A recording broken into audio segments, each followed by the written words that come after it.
మీరు గౌరవంగా బ్రతకాలనుకుంటున్నారా? అందుకోసం మీరు ఎలా ప్రవర్తించాలి? మీ దానం వల్ల మీ సంపదలో కొరత ఏర్పడుతుందా?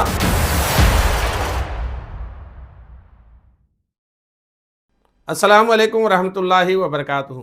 ప్రియ సోదర సోదరీమణులారా, ప్రవక్త ప్రవచనం కార్యక్రమంలో భాగంగా ఈనాటి హదీసు హజరత్ ఉమ్ము సల్మా రజియల్లాహు తఆలా అన్హా వారి ఉల్లేఖించిన దాని ప్రకారం దైవ సందేశహరులు ముహమ్మద్ సల్లల్లాహు అలైహి వసల్లం వారు ఇలా ప్రవచించారు: సదఖా వల్ల సంపాదనలో కొరత ఏర్పడదు.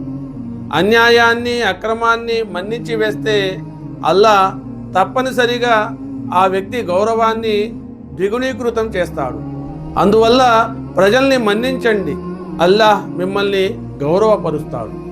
మనిషి అర్థించే ద్వారాన్ని తెరుచుకుంటే దైవం అతనికై బీదరికం దారిద్ర్యాల ద్వారాన్ని తెరుస్తాడు. సోదర మహాశివులారా, ఈ హదీసులో 3 నైతిక గుణాలు చర్చించటం జరిగింది. సదఖా అంటే దైవ మార్గంలో ఖర్చు చేయటం, జకాత్ ఇవ్వటం, దాన ధర్మాలు చేయటం వల్ల బయటికి ధనం తగ్గినట్లు అగుపించిన నిజానికి సమాజంలో సామూహిక సంపద పెరుగుతుంది, సమాజం సౌభాగ్యవంతమవుతుంది. జకాత్ సదఖా ఇచ్చే వ్యక్తిలో లోభత్వం పిసినారితనం చోటు చేసుకోవు. సాధారణంగా అవకాశం ఉండి శత్రువుపై కక్ష తీర్చుకోవటం అవమానకరమని పిరికితనమని భావిస్తారు. కానీ తనకు జరిగిన అన్యాయాన్ని మన్నించగల ఉదార వైఖరి చూపే వ్యక్తి స్వయంగా ఆ అన్యాయం చేసిన వ్యక్తి దృష్టిలోనే ఎంతో ఆదరణీయుడైపోతాడు. అలాంటి వ్యక్తికి అతని నైతిక ఆధిక్యత కారణంగా ఎల్లడెలా గౌరవమే ప్రాప్తమవుతుంది.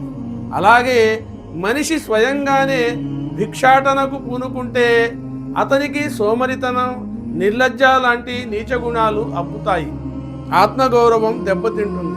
ఫలితంగా సంపాదించటం, సుఖంగా బ్రతకటం, గౌరవంగా మసలుకోవటం అతనికి ఎంతమాత్రం సాధ్యం కాదు.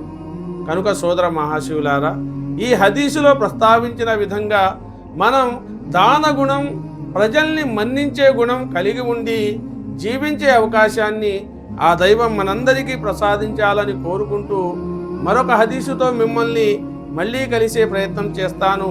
అంతవరకు సెలవు. అస్సలాము అలైకుం వరహమతుల్లాహి వబర్కాతుహు.